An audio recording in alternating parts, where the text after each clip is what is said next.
Hello YouTube family, and welcome to Drive Reloaded. This is our third show. Thank you for staying with us for so long, to all the subscribers that we currently have. Now I'm excited about today's show because we have none other than Aviwe Funani with us here. So she is a World Economic Global, I had to get this right, World Economic Forum Global Shapers Curator. She, is a businesswoman, an entrepreneur. She is a student of life. She is a child of God. I mean, she is exceptional. She's a mover and shaker. She's a groundbreaker. I can go on and on and on. But all of that, I'm sure you can Google it. We don't want the Google version. We want to know who Aviwe is. Aviwe, welcome. Hello.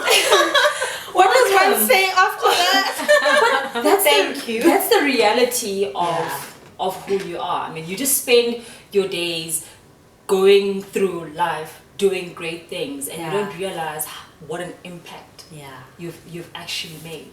So who is Aviwe? Wow. I love okay, that was amazing. Wow. Aviwe is a Xhosa girl from the Eastern Cape, born to my two lovely parents. I have two bigger brothers, and I'm the youngest and only girl. So that ties into a lot of who I am. The fact that from birth I was that girl. And my name actually means to be heard. Because the story behind my name is my mom and my dad, they wanted a girl, and my mom says like she prayed and she was praying like this time it has to be a girl. And then when I came, ta-da, it's a girl. So she was like, Aviwe, she's been heard. And so it's just, I think it's amazing how your name can really be like prophetic and actually just speak into who and what you're going to be. And so I feel like a lot of spaces that I find myself in, it's an answered prayer. And sometimes without even trying, but just hearing the cry of people and responding. And so that is what I do in my life. I studied at the University of the Western Cape, information systems. I worked in corporate, and then I was like 2 years in corporate, and I thought, this is not for me. I want to work with young people. And so I resigned without no idea of what I was going to do. Wow. No idea that the non-profit sector exists. I had no idea, but I just had this dream in my heart that I have to change the lives of young people. I resigned from my job, stayed at home for 6 months. No, it was April, May, June, July, around August. I found my step into the non-profit sector, and I started working at an organization called the Dream Factory Foundation, where I feel like as much as I started working there with other young people in terms of an organization that spearheads and encourages young people to dream and find their dreams, I felt like I had stepped into my dream. And for the first time, it was like stuff was starting to connect. Wow.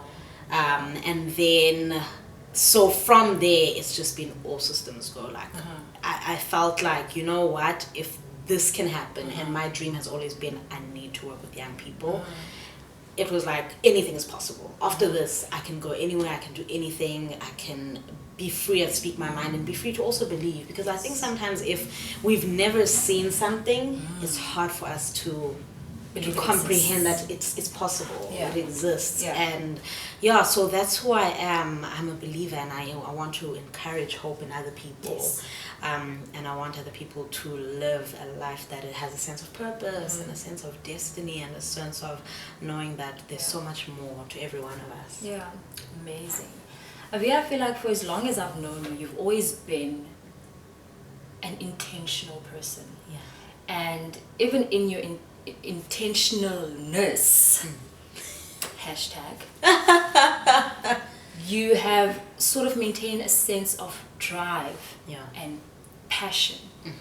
Literally, for as long as I've known you, you'd be going through the most, but you always have a smile on your face, and you always have a word to encourage somebody else. And you don't know how many times you've encouraged me in the dusty streets of UWC. But you've always sort of had that intentionalness about your life. Where does that stem from? My mom's a woman of God, and it's just been growing up with that woman in my life. Like, I feel emotional now. She's just been such a voice of hope and a voice of believe God no matter what. Yeah. And so I've always lived in a world that was, it's possible. It's possible to love when people don't treat you right. It's possible to be respectful when you're not being respected. It's possible to share your last piece of bread with someone. Like, those were the things that I felt because of my mom's relationship with God. She embedded in us, and it became the norm. Like, it is possible to be there for someone else. It is possible to be kind, to be generous, and to live with a sense of, I'm gonna make the world better. I've never quite said that was it for a long time as a child. I just thought that was the norm. That's what we do. That's the culture that, you know, I've been given from my mother. But it's only afterwards that I grew up and realized, oh, you know what, this is actually being intentional to like let your light shine and to be love. Yes. So yeah, my mom, Linda Funani, Hashtag Linda Funani. Yes, it's truly amazing, because that also filters through to all the projects that you find yourself involved in, you start and you initiate. It stems through that. So my mom, here's the interesting part about my mom and my dad is, we are three children at home, but our house was always full of other children. So I always grew up in this space that felt like a safe home for others. And I never could say like I only have 2 siblings, because I always felt like whoever needed a home, my home was a home.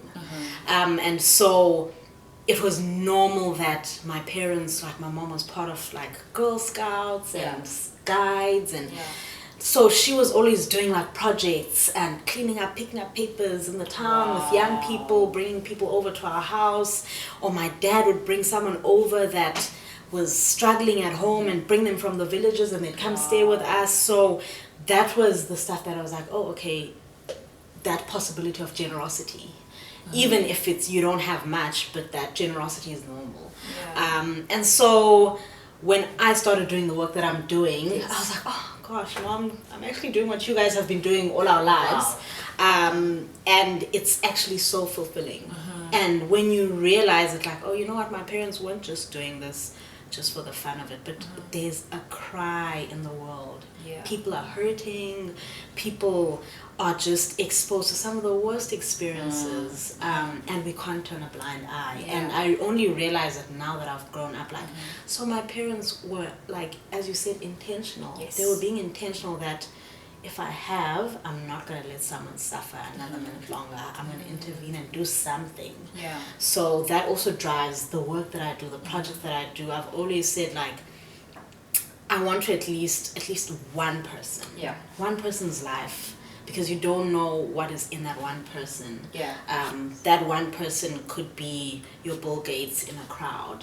It could be your Oprah in a crowd. You don't know who you're helping. And it's that sense of just going back to see human value, because God created all of us with value. And the minute you can see value in someone else, it's easy to be selfless, and it's easy to be like, okay, this is my loss, but can you imagine if I give hope to this person, 10 years from now, their lives have changed. Of course. Amazing.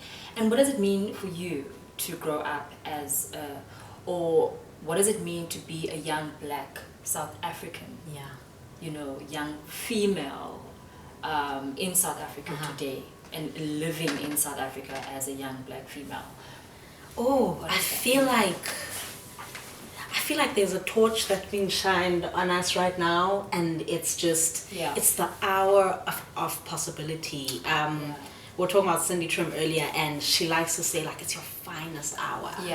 And I feel as young Black South Africans, regardless of challenges, regardless of like political situation, economic situation, this is our finest hour, and we need to recognize it, because the beauty in things happening when people don't expect it is being able to see a glimmer in the dark and use it. And if we track back all the people who have done extraordinary things, they did it at times that people were like, it's over. there's no hope. So as young Black South Africans, as females, there's a cry, the cry of women. Right now in South Africa, I feel it's our finest hour. You know, terrible things are happening, but these things have been happening. Yes. And for many years, people have cried behind closed doors. So this is the hour that there is no more, nothing is hidden. You know, things must happen in the light so that also solutions can be found, because the more people suffer in darkness, they'll keep suffering. Agreed. So I do think it's our finest hour to actually position ourselves as change makers. Amazing. And I guess we sort of need to segment ourselves and the space that we occupy. How would you say you are segmenting yourself where you are and placing yourself as sort of a pillar of change for the people around you? I know that we sometimes focus a lot on women. Yes, our cry is loud. You know, we're facing the most adverse situations right now. But I sort of feel like the men of our country also need our voices. Because, you know, if women are suffering, if we're going to put a light and say women are suffering, they are suffering as a result of. So the men as well also need to hear or get motivated and inspired and taught. How would you say you're segmenting yourself where you are right now to sort of be the voice of change for both men and women? Sustainable leadership is I believe in the next 5 years, my goal is if I can impact 1,000+ young people with the mindset of sustainable leadership, then I've my purpose in life, like I've done something. And when I speak about sustainable leadership, is how do you lead a leader? And for years we've taught leaders to lead followers. We've said to men, you're the head of the house, and everybody else doesn't matter. But when you say to someone, you're leading, but you're leading leaders. So when you lead leaders, you lead differently. You lead from a place of respect. You lead from a place of curiosity, like, what does Yanda know that she can teach me? It's not a sense of, oh, I know everything, I make all the decisions, but it's a place of, Zianda, you can teach me. We're working together, we're collaborating. And I think when we take it back to the Bible, when God said, you know, God created men and female, like he created them. You know, this purpose of taking care of the garden, it couldn't be done without collaboration. It's not good for man to be alone. It's not just about walking alone, but it's a sense of purpose, a sense of collaboration. I can't fulfill my purpose without Ozianda. And you can't fulfill your purpose without me. So when we start to say for men and women, first of all, you as an individual, you're a leader. But as a leader in this world, know that you're leading other leaders, because every single person that walks this earth has something that we have never seen, we've never heard, and we all lead in our own right. So I believe if we can say that, that is how I feel like in my space, whether it's my work with the Global Shapers or in my workplace or when I do other projects with young people, I do want people to know that, yes, you are a leader, but as a leader, know that you're leading other leaders as well. Everyone you lead is a leader. They're great. So respect that and honor that. Amazing. We look at you and we see this young, successful, you know, powerhouse, you know, Cindy Trim in the making, you know. Would you look at yourself in the mirror and say, I'm successful? Do you look at yourself and go, I'm doing good? I'm successful. You know. I can. And it's something that for a while I couldn't say because I had the wrong ideas of success. But the day I stepped into the purpose that I was born for, I can say I'm successful. Wow. Because the minute I stopped living for other people, I could call myself successful. Because it took so long just for me to move from that place of being like, I'll go to work for just a salary. If I'm not happy, why should I be there? If I'm not fulfilling purpose, if I'm not making the space around me better, then what am I doing? You know, so I feel that I am at a place where I can say I am successful. Yeah. Just to touch on that point where you were in a job and you didn't feel happy. I know a lot of people feel like, yeah, but I'm not happy, but I need to make my salary at the end of the month. So while I'm in this job, what do I do to keep myself inspired? What would you say to somebody who maybe wants to know, I don't have a lot of options right now. I'm not, you know, a global shaper. You know, like, you know, I don't know what to do next, but right now, what do I do to sort of stay in this 9 to 5, but also stay inspired in the 9 to 5? Yeah, and just a disclaimer, everybody, please don't go quit your jobs because I quit mine. You know, so it's important that respect the space where you are. And while you're there, you know, I see so many times when people are no longer happy in a space, they start disrespecting the space. Don't do that. Don't do that, because now you're going to limit the opportunities that are to come. So while you're in that space, find out who are you, number one. What do you want? What impact do you want to have in the world? And also from that, be able to say, while I'm here, what can I learn? Yes. Yeah. Can I learn more about, I can pick up the paper, it's not just about the cleanup, picking up the paper. I can advise my other colleagues if they're going through a hard time. I'm not just going to be like, oh, that's not on my... Just here for... I'm just here. So don't shut yourself out from people, because people are important. And I think in every space, it's important to value people. And even though, like, if I think back to, even though I was in corporate, I wasn't happy in that space, but I remember every day going to work and saying, this is training me for something, I'm going to give it my best. I'm going to give it my best. I'm going to show up. I'm going to have a smile on my face every day. I'm going to respect the space. Because in respecting that space, I won't miss my opportunity to learn. Because when you stop respecting a space, it's hard to teach you. You become unteachable. Agreed. And you lose the tools. There's so many tools that I learned from that, like my first job, that I'm using right now. And I'm like, I'm so grateful. I'm so grateful because I was managing like marketing campaigns and banking campaigns and insurance campaigns and working with people that are older than me, managing them. And, you know, at the time it was like, this is stressful and it's a lot and I'm so young, I'm straight out of varsity.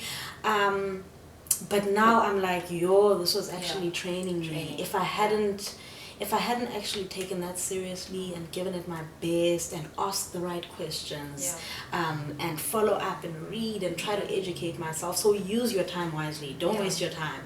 Okay. Top 5 people that inspire you, and it may be in one word. Why? So Beyonce, hot. Top 5. I Love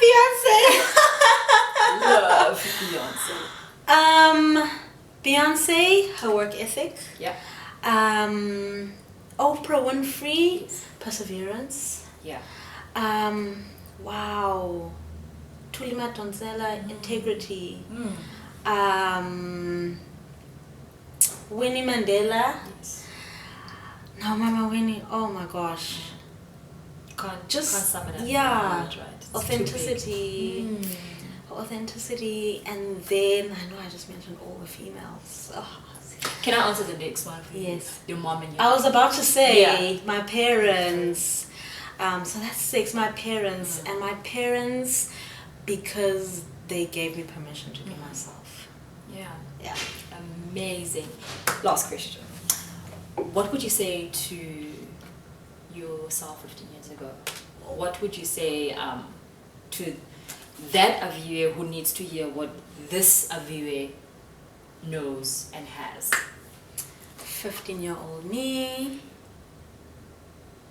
you actually are worth hearing. You're worth hearing, so don't keep quiet. Don't shy down for anyone. Don't beg for acceptance. You are made fearfully and wonderfully. There's nothing wrong with you. Sure. I mean, this woman just sitting next to her is an inspiration all on its own. Aviwe, thank you so much. Thank you for being here. Thank you so for being much. who you are. Thank you very much. You inspire us, you know, to change. Yeah. Not only ourselves, but the environments in which we serve, whether it be in a career, whether it be in a church environment, whether it be in the community. You know, be your authentic self and strive for change. We're watching you. We watch the work that we do. You do, and we are learning, and we are motivated and driven, you know, by that. So thank you so much. And thank you for joining me. Bulela, thank you so much. Lovely having you. I love you. Love you. Thank you, and well done for this. Thank you. Thank you. Well, that is it from Aviwe. I mean, we can't just sum this up in a 20-minute interview. I mean, she's phenomenal. If you want to check it out on Facebook, you are Aviwe Funani. Instagram, you know, we'll put in her information in the description below. But yeah, don't forget to subscribe, like the video, share it, you know, comment, let us know what you think and tell us about your story. From us, that's it. And don't forget to be in the driver's seat of your own life and drive.